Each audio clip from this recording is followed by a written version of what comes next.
A bitch just be talking about me thinking I ain't gonna go look on their page. I be looking at y'all page, and y'all can't talk about me because. Over 2 hours of testifying in her own defense, Sakiyna Thompson told jurors she was jealous of the relationship her boyfriend had with the victim, Kayla Hodgson. A little, I guess you could say, jealous and insecure. 5 a.m. The world is dead quiet. And somewhere in a Tamarac apartment complex, a young woman named Kayla Hodgson is being stabbed to death in her own home. Not during a robbery. Not by a stranger who broke in. By someone who flew from New York, ordered an Uber under a fake name, put on a mask and gloves, and showed up at her door before sunrise. Someone who then cleaned the scene, changed into Kayla's clothes, and flew home like nothing happened. This is not a crime of passion. This is a plan. And it started long before that morning. But here's what I need you to sit with for a second. Kayla Hodgson was 23 years old. She had no idea what was coming for her. She had no idea that a woman she had never actually met, had never physically encountered, had been watching her Instagram, studying her face, and building enough rage to cross state lines and end her life. Before we go any further, if this story matters to you, if you believe Kayla and victims like her deserve to have their stories told loudly, clearly, and without being forgotten, please like this video right now. Subscribe to 3 AM Files. Hit that bell. It costs you nothing, but it keeps this channel alive so we can keep speaking for people who no longer can. Kayla deserves that.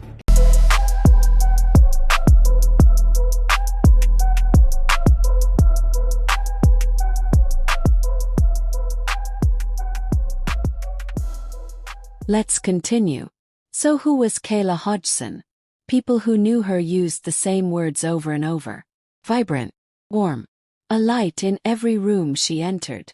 She worked as a bottle waitress in the South Florida nightlife scene, which means she was the kind of person who thrived in social environments, who knew how to read people, who made strangers feel like friends within minutes. Her Instagram handle was at @1PrincessK, and if you scroll through what remains of her page, you see exactly who she was. Someone who loved fashion, loved her family, loved life. Her cousin at sentencing said she had a body, a personality, and a presence that made people stop and stare. She was young, beautiful, doing her thing in Broward County.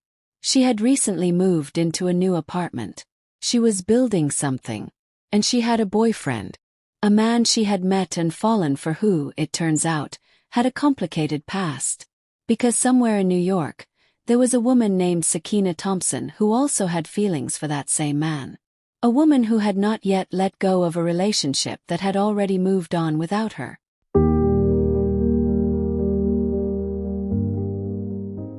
Now here is where the psychology of this case starts to get deeply unsettling. Because Sakiyna Thompson was not just casually upset. She was obsessed. An obsession of that particular kind, quiet, calculated, hidden behind a screen, is arguably more dangerous than someone who screams and throws things and makes a scene. Those people you see coming. Thompson. Nobody saw her coming. She had been searching Kayla's Instagram, going through her ex-boyfriend's phone, piecing together this woman's life from the outside, forming a picture of someone she hated, someone she had never once spoken to face, never been in the same room with, never had an actual confrontation with. And yet in Thompson's mind, Kayla Hodgson had become the enemy, the obstacle, the reason everything was wrong. On June 28, 2022, just 2 weeks before the murder, Thompson posted 2 TikTok videos to her account at Sohaksaki. She labeled them Step 1 and Step 2. In one of them, she panned to a vintage clip of Eartha Kitt talking about refusing to compromise in a relationship. Now I want you to think about that. 2 weeks before a woman is murdered, the woman who will ultimately kill her is posting cryptic numbered videos on social media, hinting at some kind of plan unfolding. Whether she was conscious of what she was telegraphing or not, something was already in motion inside her mind. And nobody stopped it. Kayla, apparently sensing the tension building, blocked Thompson on social media. Maybe she thought that would be the end of it. You block someone, they go away, life moves on. But what Kayla could not have known, what nobody could have anticipated, is that being blocked did not calm Sakiyna Thompson down. It ignited her. According to prosecutors, it was after that block that Thompson began to finalize whatever she had been planning. She booked a flight from New York to South Florida. She created a fake Uber account. Not her real name, not her real card. She gathered her disguise. A wide-brimmed hat. COVID mask. Gloves. Let me ask you something. If you just snapped in a moment of rage, if this were truly impulsive, would you think to open a fake Uber account? Would you think to bring gloves? That level of preparation does not come from someone who lost control. That comes from someone who thought it through, maybe more than once, maybe over days or weeks, and decided that this was the path they were going to take. On the morning of July 13, 2022, at approximately 5 a.m., Thompson arrived at Kayla Hodgson's apartment complex in Tamarac. Surveillance footage captured her on camera, disguised, moving through the complex in the pre-dawn dark. She knocked on Kayla's door, and somehow that door opened. That detail right there, the door opening, is one of the most haunting parts of this entire case. Because it means Kayla saw someone standing at her door at 5 in the morning, and she let them in, or the interaction happened at the threshold. We don't know exactly what was said in those first seconds. We don't know if Kayla recognized anything suspicious immediately. But we know what happened next, because the aftermath speaks for itself. Kayla Hodgson was stabbed dozens of times. Her neck was slashed. The medical examiner's photographs, shown to the jury, were described as graphic and deeply disturbing. This was not a single wound in a struggle. This was something far beyond that. Now here is where the story pivots, because Sakiyna Thompson eventually testified in her own defense. And what she said on that stand is something you genuinely have to hear to believe. She told the jury that she had gone to Kayla's apartment uninvited, yes, but only to talk. Woman to woman. To have a conversation.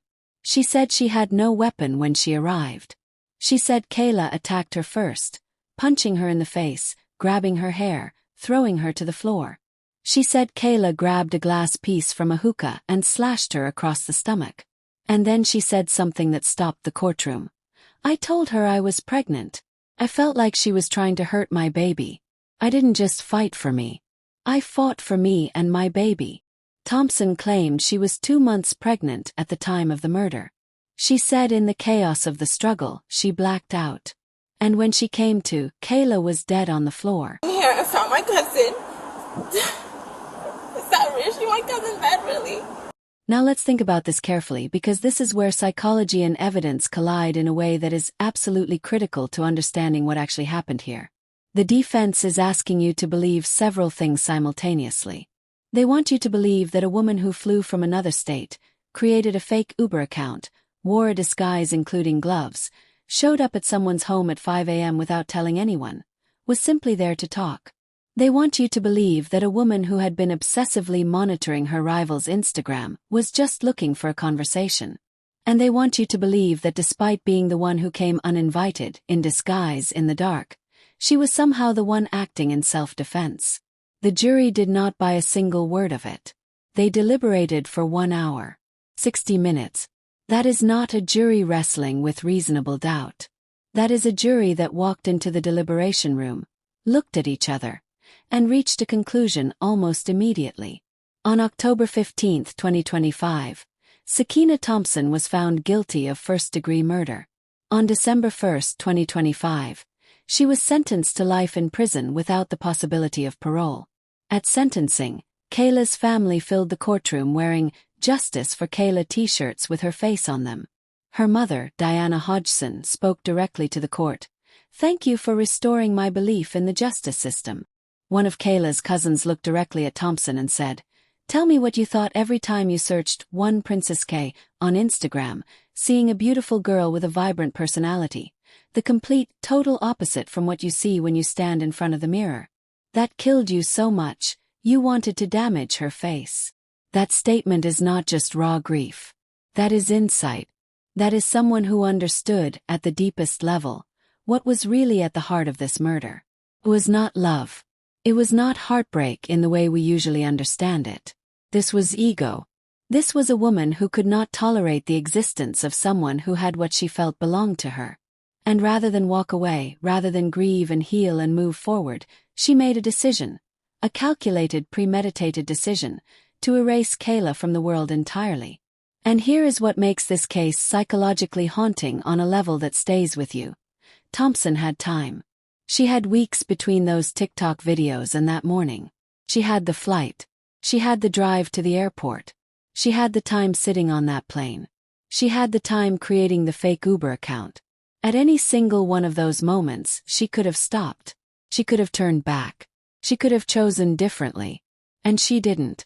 So I want to leave you with some questions because this case deserves that kind of reflection. How do we recognize obsession before it becomes violence? Because everything about Thompson's behavior had warning signs.